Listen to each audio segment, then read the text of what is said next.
Hello, Miami University and all Oxford community. I'm Bella Zarlango. And I'm Cassidy Duffy, your co-host for MTN Show. Thank you for tuning in to Miami Television News.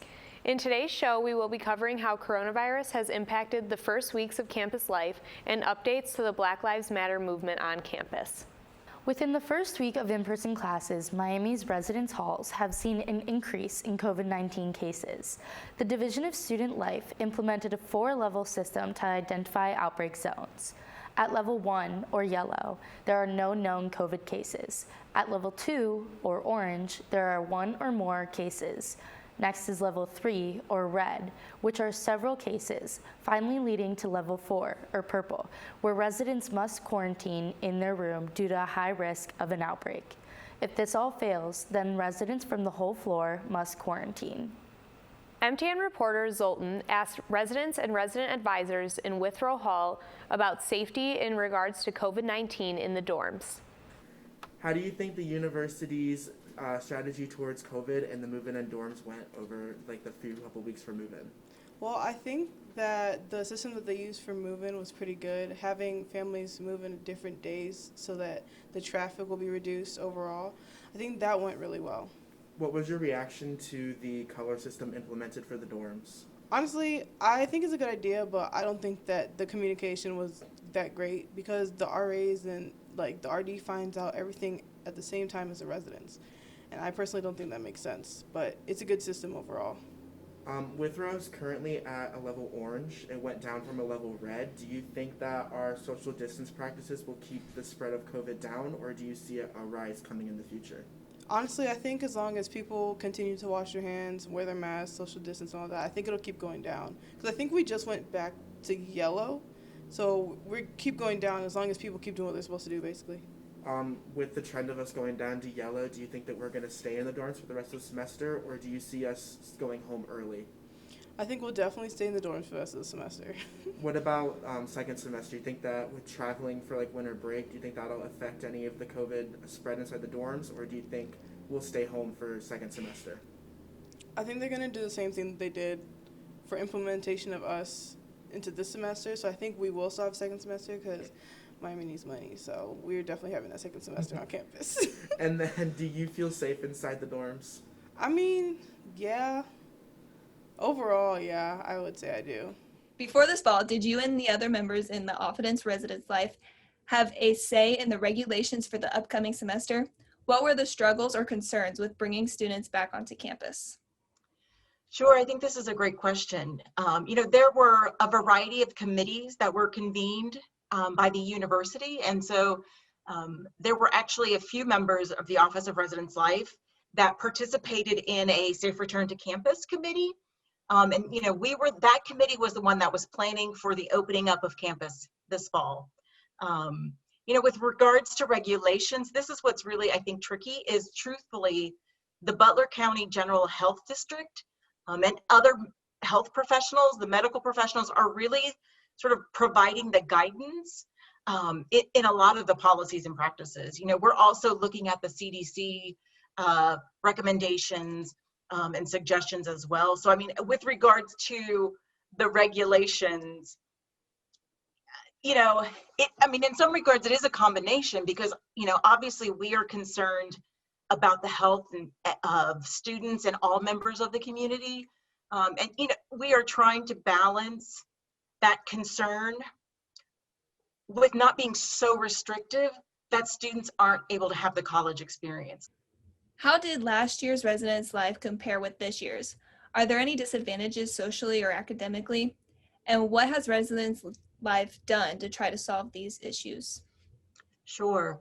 The usage of disadvantages, I think it's such a unique situation that I think everybody is facing right now.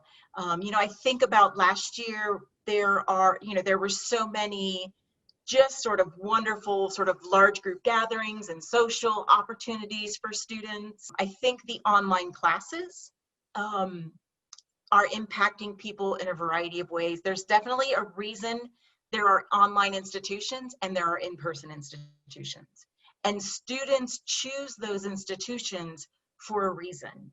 You know, there are negative impacts for students. You know, some majors where there are more discussion-based classes, I think the synchronous online platform isn't as impactful. But definitely, if you are perhaps a science major where you really need to have labs or sort of tactile experiments, I think it is really a challenge. And so when you use the word disadvantages, I struggle with that. I mean, I do think that there are some challenges to that. You know, the reality though is it is, whether you're at Miami or you're at UD or Northern Kentucky, this is everybody's student experience right now. So it is a challenge.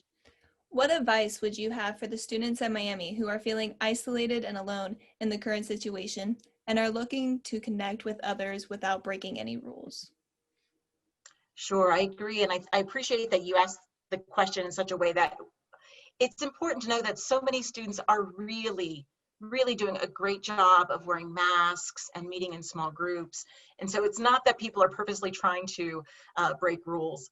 I think the biggest advice I would give is for students to remember that all of the resources are still here and available for students. I know it can feel different depending on how you have to reach out, but you know, the Student Counseling Center is here for students, especially students who are experiencing emotional sort of struggles right now. Historically, students move to college campuses and they struggle with exactly this, isolation and feeling alone, because they're in a brand new environment. Now they're in a brand new environment and they can't sort of break out in different ways. So again, Student Counseling Center, the Ranella Learning Center is an awesome resource for students with providing tutoring, so some of that academic support. Campus Rec, the Rec Center. So I think sometimes the sort of the isolation and feeling alone is some of the same general transition. I encourage students to check out the hub on their My Miami accounts and look for organizations. For students who are in UNV 101, I believe there is still an assignment where you actually have to investigate and research 2 organizations on the hub and reach out to them. I know we're all on technology so much these days, but I know so many of the RAs are available, you know, knocking on their door or meeting in a virtual meeting, or they set up group chats for their floor. So don't hesitate to utilize those resources. So that's really the advice that I would have for students. On September 21st, the City of Oxford signed a commitment to join the Global Covenant of Mayors for Climate and Energy in efforts to combat climate change. Following that event, President Crawford signed the President's Climate Leadership Commitment on September 22nd to push Miami towards a cleaner campus, aiming to reduce greenhouse gas emissions and achieve carbon neutrality as soon as possible. More information on the topic can be found on the Miami Student and the Oxford Observer. Unfortunately, spring break next semester has been put on a pause as the university has decided to break up the 5 vacation days into reading days. The 5 reading days will be placed randomly throughout the spring semester, and classes will not take place on those days. Fears of spreading the virus isn't the only thing the university is trying to control. Dorms are the first risk factor.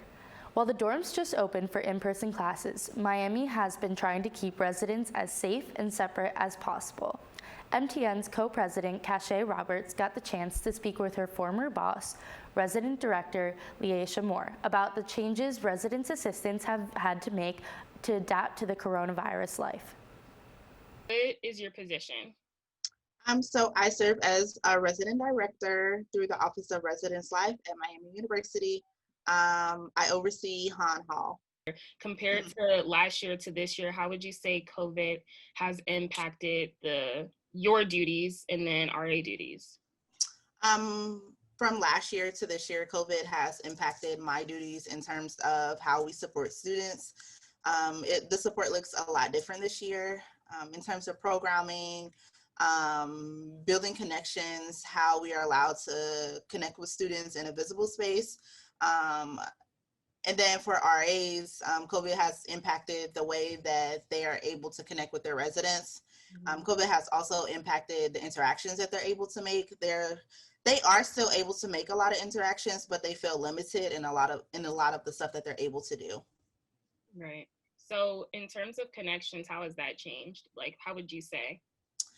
In terms of connections, the resident assistants as well as the RDs and Han, they do have to think outside of the box a lot more in terms of virtual planning. We're allowed to meet in person, but it has to be 10 people or less. So we're trying to kind of be creative about how we're meeting. So one way that we have combated that issue is to do everything in blocks. So if we have a program going for an hour and a half, just do multiple, maybe 15-minute blocks where many students can come through to be a part of the program, but also they are able to sign up. So we're not missing anyone. We're still following the COVID protocols that are in place. Coronavirus is making records in the United States and still impacting many. However, the election must go on. The second presidential debate in Utah with Vice President Mike Pence and Senator Kamala Harris took place on Wednesday, October 7th.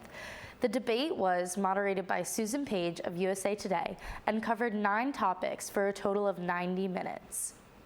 In other news, students at Miami have continued to protest about Black Lives Matter. In the last Friday of September, a major protest took place in front of President Crawford's house. Some of MTN's reporters got to see firsthand what was happening at the protest. This is Hannah Horsington for MTN. Today, on Friday, September 25th, Miami students are currently holding a peaceful Black Lives Matter protest.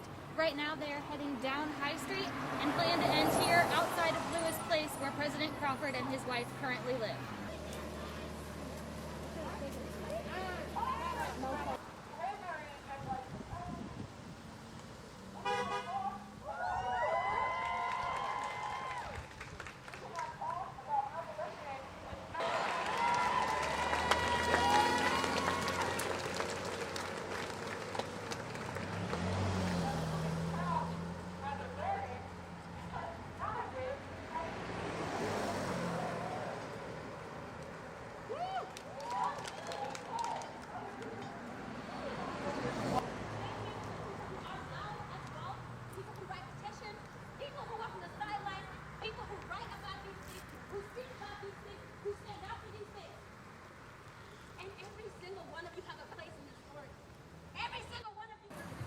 All right, so can you just tell us your name and what year you are? My name is Nicole Newsom, and I am a senior this year at Miami. Perfect, and then what are you doing here today? So today, this is the first protest of the academic semester. We are protesting in outrage over the verdict of Breonna Taylor's case, as well as to remind the school that we are looking at them and holding them accountable to meet our demands and to actually spread racial change here at Miami. So as you can see now, the protest outside of Lewis Place is starting to disperse, and President Greg Crawford did not make an appearance at the protest today. So for MTN, I'm Hannah Horsington. In support of Black Lives Matter, Miami hosted its first lecture series, BLM, Artists, Academics, and Activism, hosted by actress, author, and activist Gabrielle Union, along with a New York Times opinion writer and Georgetown University sociology professor, Dr. Michael Eric Dyson. Also, Red Hawk fans will be excited to hear that football is back. On September 25th, the Mid-American Council of Presidents announced that football can safely resume after monitoring and discussing COVID testing protocols with medical advisors. The season will include a 6-game conference-only schedule and will begin on November 4th and conclude with the MAC Football Championship game on December 18th or 19th. The games will be closed to the general public and no tailgating will be allowed. Football is the only sport to announce their season resuming so far. That's all we have for today. Thank you for tuning in. I'm Bella. And I'm Cassidy. And don't forget to follow us on social media at Miami MTN.